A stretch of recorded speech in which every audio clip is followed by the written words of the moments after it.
The opioid epidemic impacts our entire community. We get great insight into the problem and learn more about outreach to the Hispanic community. It's all here on the next Latino Motion. Join us. Choose to get lost in the woods, to gain experience in forest management. Choose to travel through time, to understand the past. Choose to soar, to pursue a career in dance. Stockton University offers 50 high-quality academic programs, small class sizes, and affordable tuition. Choose to match your interests and talents at one of New Jersey's nationally ranked universities. Latino Motion with Bert Lopez is presented by Latino Motion Public Affairs Media, a New Jersey nonprofit corporation, and Stockton University. This edition of Latino Motion with Bert Lopez is brought to you by the HD Studios at the campus of Stockton University. Funding for Latino Motion is provided by Atlanticare, a member of Geisinger. Atlantic City Electric, energy for a changing world, and South Jersey Gas. Welcome to Latino Motion, a weekly interview show highlighting issues impacting New Jersey's Latino community while advancing understanding of Latino cultural heritage and contributions to our society. And here is your host, Bert Lopez. Buenos dias and welcome to Latino Motion. While the opioid epidemic impacts every community, there's still disparities in the Hispanic community when it comes to access for help and education for better outcomes. Joining me is David Victorson. He's an author and community activist, as well as Priscilla Rodriguez with Behavior Crossroads to talk more about this problem. Welcome to Latino Motion. Hola. Hola. Let's talk about this. How big is this problem? It's huge, and it's only getting worse. Atlantic County ranks #1 in Narcan reversals in the state. Wow. And we can say without a shadow of the doubt that the statistics prove that the rates are going up. And we see that across the nation. And I know that each of you also have your own personal story, been touched personally by this problem, as many of us here in the United States. Let's talk about the problems. And David, let's talk about how you were personally impacted. Well, for me, it's very personal. I relate addiction to inner city poverty because that was the root of my own personal problems. And so my empathy goes there. I go to poor people in urban areas that I don't feel have a shot. The kids, I don't feel they're given a fair chance or a pathway out of where they're headed. I myself am a recovering heroin addict. I've been sober 35 years. Wow. I've been through it all. Been in prisons in Bolivia, Colombia, and 5 years here in the USA. And of course, when you're in prison, you'll notice that the majority of the people in prison are Hispanic or Black. So you have to be it's totally ignorant to not understand that and see that when it's right in front of your face. And it's just wrong, and you know it's wrong. So, you know, since I've been out of prison and been sober and joined this legal world here, my purpose has been to make a difference in all of that, and that's what I do. And I know, Priscilla, you've been touched by a family member with this crisis. Tell me about that. So it was a Thursday night. I received a phone call from one of my family members, and they said that, you know, he's dead. And because they know what I do, they wanted me to go and make sure that they administered Narcan and everything was going to, you know, through the procedure, the correct procedure. When I went there, I was told by the EMTs that the Narcan didn't work, and apparently the heroin that he had used had fentanyl in it. And that's when they told me to step out, and they took out the black bag, and wow. I saw him being carried out in the black bag. The children were there, and they were asking what's going on. And it's been 6 or 7 months, but there's not a day where you don't think about it, or it doesn't make you fight to not lose another life. because So- the pain that I'm going through, I'm Right. sorry, is not something that I want anybody else to experience. It certainly comes to life, the problem, knocking at your doorstep, and in your case, personally facing those issues. And we want to talk a little bit about the outreach that you're doing, and certainly advice from David as well to help others. We're going to take a quick break. We'll be right back with more Latino Motion.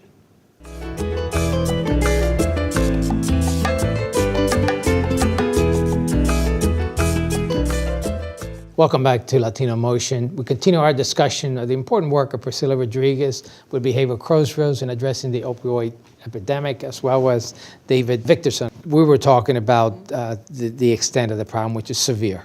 And you're doing specifically outreach in the Hispanic community. Tell me about that. So when I came to Behavioral Crossroads, I saw that pretty much there was no one outreaching to the Latino community.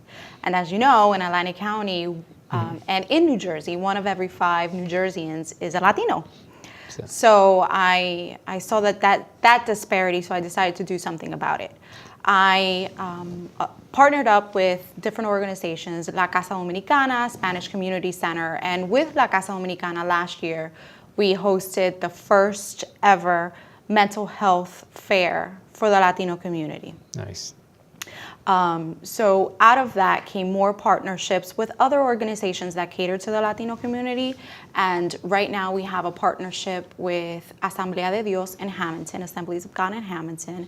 And we're going to provide a free substance abuse workshop completely in Spanish with resources available July 12th from 5 to 7. And we partnered up with Join Together Atlantic County, which is a coalition. So I have to ask this Yes. question, right? So what is the message? I mean, is it just don't use drugs? What's the message? The message is that it's okay to get help if you're using. Recovery is possible and there is hope. And I know, David, you yourself, and as well as you, Priscilla, knows that there's a stigma within the Latino community and in general, when to be an addict.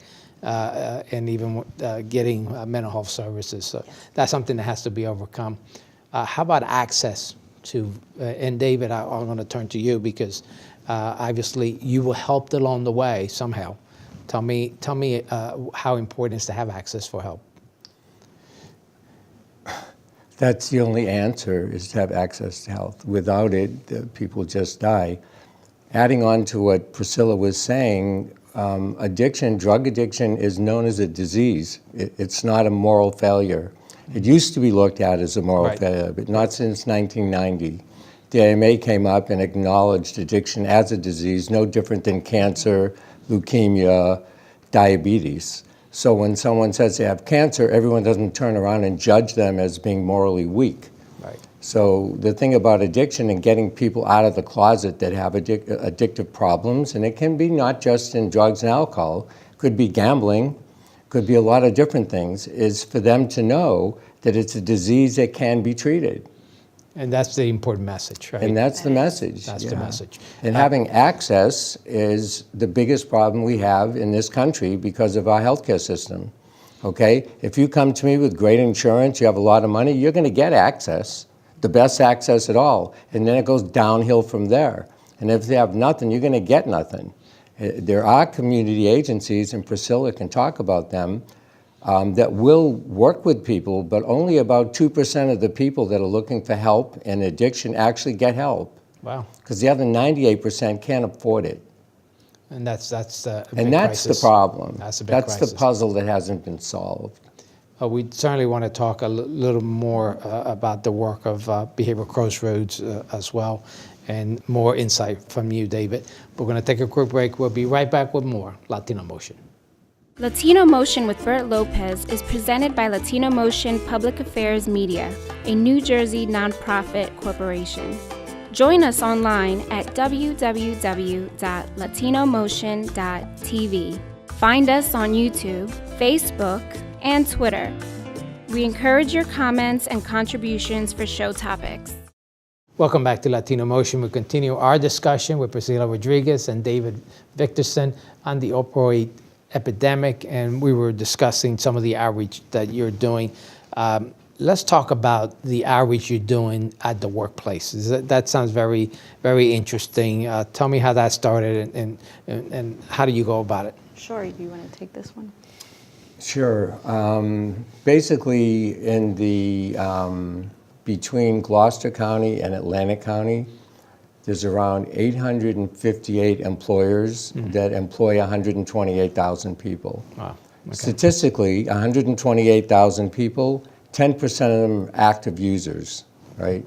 So that's 12,800 people untreated right now going to work every day. Wow. What happens to a corporation when they have employees that are going to work under the influence? They have medical problems, they have legal problems, they lose money. So it's an economic downturn for a company to have employees using drugs. So we approach companies that way, saying you're losing money and we can help you with it, right? And then what we do is we do this massive flyer to all these people and invite them to be part of the coalition. Most people don't want anything to do with it because there's no problems here, right? We'll just fire anyone, right? But then there are those companies who, because they've had personal losses and they relate to it personally, that have invited us in.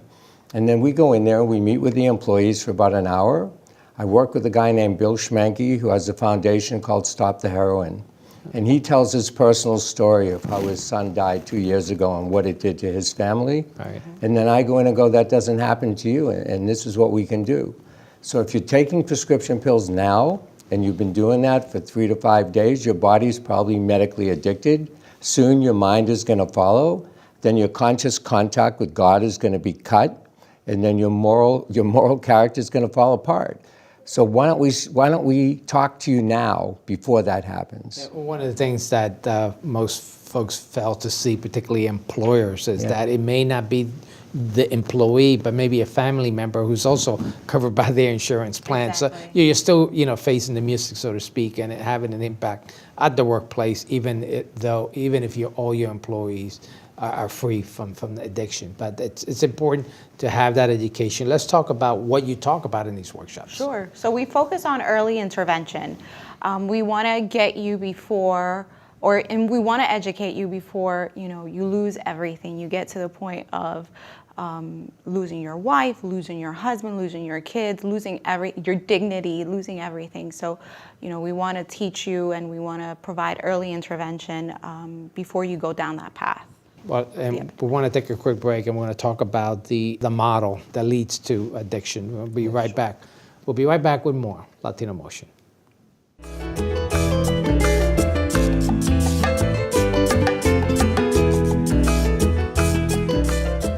Welcome back to Latino Motion. We continue our discussion with Priscilla Rodriguez and David Victorson on the opioid epidemic, and we were talking about the great work you're doing in terms of offering workshops for employers to get the message out, and certainly the early intervention is the all important key. David, I know that there is a addiction model. What's the gateway to lead to addiction, and let's talk a little bit about that.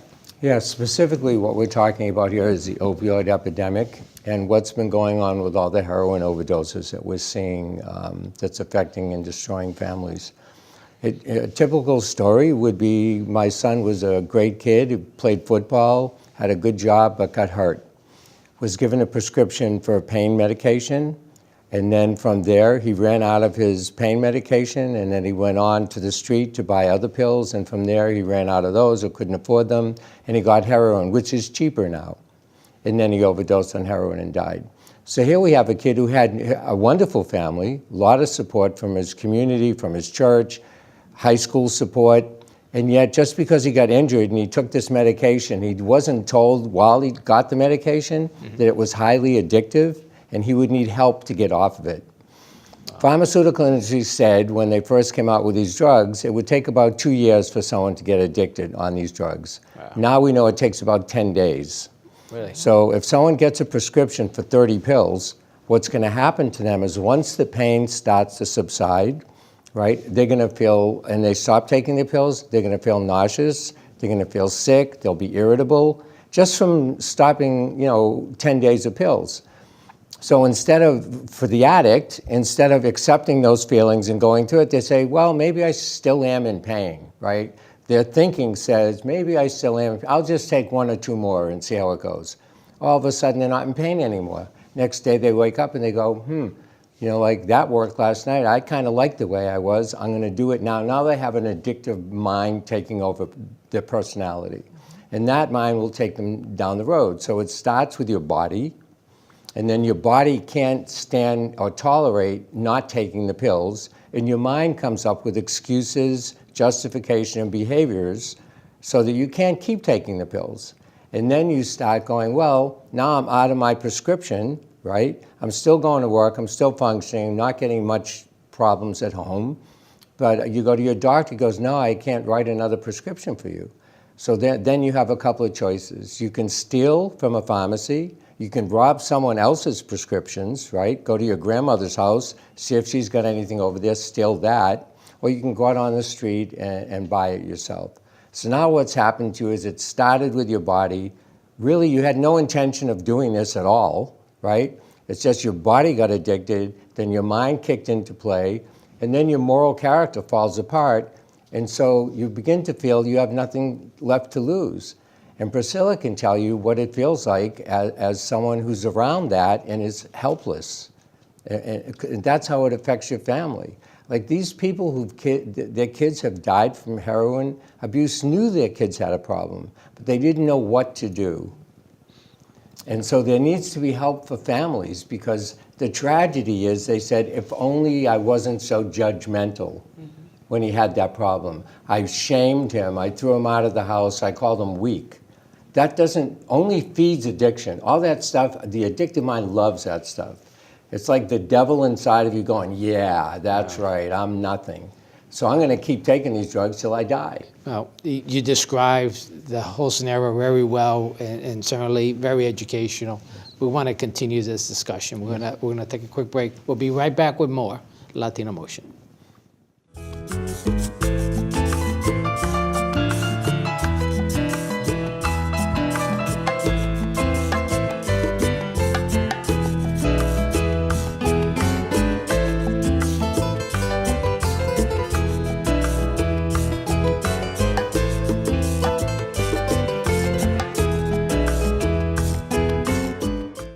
Welcome back to Latino Motion. We continue our discussion with Priscilla Rodriguez and David Victorson about the addiction problem that we're having, and certainly we mentioned how widespread this problem is. And David, I believe you mentioned is 10% of any employer group has someone that's actively using. Is that correct? Yes. I know, Priscilla, you mentioned the fact that you had a loss in your family from this problem. And you say he wasn't a user, you didn't know he was a user. In retrospect, looking back, were there signs that you probably should have picked up or others could have picked up? What are those signs? He wouldn't return our phone calls. He would just disappear. Okay. And then he would just be a little, bit slower than usual. I would say, and So there were some behavioral changes. Yes, That, even though minute you noticed. we attribute it to, well, maybe he's working the night shift, or maybe he didn't get good sleep, or things like that. But in retrospect, now we know that it's because he was using. David, what other signs should parents, employers, just someone in general look for to see if a loved one or employee is in need of help? In need of help is the interesting part of that. They may be in need of help but don't want it. Yeah, true. So they're spending their time disguising their addiction so nobody notices it. So in the workplace, like workplace accidents for sure. The Department of Transportation in the early 90s came up with a drug testing policy for truck drivers because so many truck drivers were getting in accidents as prevention. Signs like what does an addict do? What's a sign that like if it's your kid, they're going to become aggravated by any suggestion you might make, which may seem normal, but this will be escalated with violence as well. Staying out late at night, keeping secrets, having a private life, change in their clothing, change in their hairstyle, change in the friends that they're hanging around with. So all of those things are signs and symptoms. For adults disguise it really well. I want to get to one point before we end here, and that is you mentioned off camera that you can't really go through recovery without having a spiritual connection. Tell me what you mean by that. What I mean by that is addiction is known as a spiritual malady, right? Because, as we talked about before, and I'll repeat it because it's important, once your body gets started with addiction, your mind follows, and then your behaviors are amoral behaviors. Lie, cheat, steal, anything to get your drug, right? That cuts your conscious contact with God as you understand Him. And because of that, you lose your sense of spirituality. And I think everybody has a light in them that's a spiritual light. And when that light goes out, it kills you. It kills your connectivity to other people, to people who love you. You can't feel the love anymore. You're in your own island of isolation and darkness. Yeah, it's very, very, very interesting and certainly enlightening. I want to thank you both for sharing this very important message and information with our audience. And thank you for joining us once again here on Latino Motion.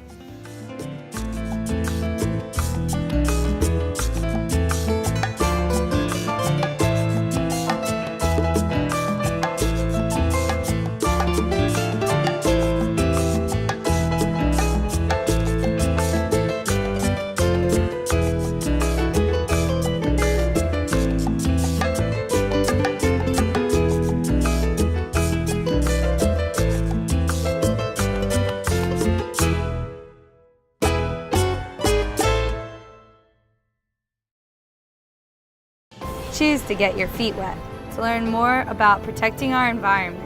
Choose to read minds, to understand the human brain.